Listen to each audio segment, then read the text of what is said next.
अकोला महानगरपालिका कायमच तिथे होणाऱ्या कामांपेक्षा गोंधळामुळे अधिक प्रसिद्ध असते आणि याच अकोला महानगरपालिकेमध्ये पुन्हा एकदा असंच गोंधळाचं दृश्य पाहायला मिळालं।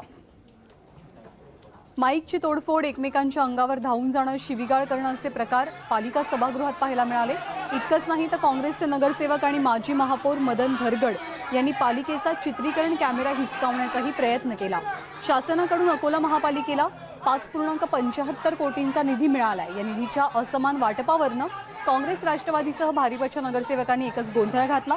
या गोंधळात भारिपचे नगरसेवक रामा तायडे यांच्या बोटाला दुखापत झाली असून 12 टाकेही पडलेत। मात्र महापौरांनी या गोंधळाप्रकरणी विरोधकांनाच दोषी धरलेले आहे।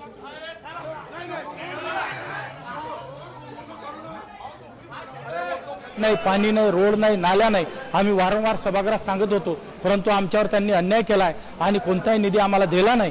म्हणून या सभागृहात काही टाइमापुरतं वातावरण तंग झालं आणि आम्ही लोकशाहीप्रमाणे त्यांना हा निधी मागत होतो, पण त्यांनी आम्हाला निधी दिला नाही, म्हणून आम्ही त्यांचा निषेध केला। या ठिकाणी माझे नगरसेवक रामाभाऊ तायडे यांच्या बोटाला सुद्धा मार लागलाय या धामधुमीत, म्हणून हे मारपिटीपर्यंत आज या सभागृहात येत आहेत। म्हणून आम्ही भारिप बहुजन महासंघ व काही काँग्रेसचे नगरसेवक मिळून आम्ही यांचा निषेध करत आहोत।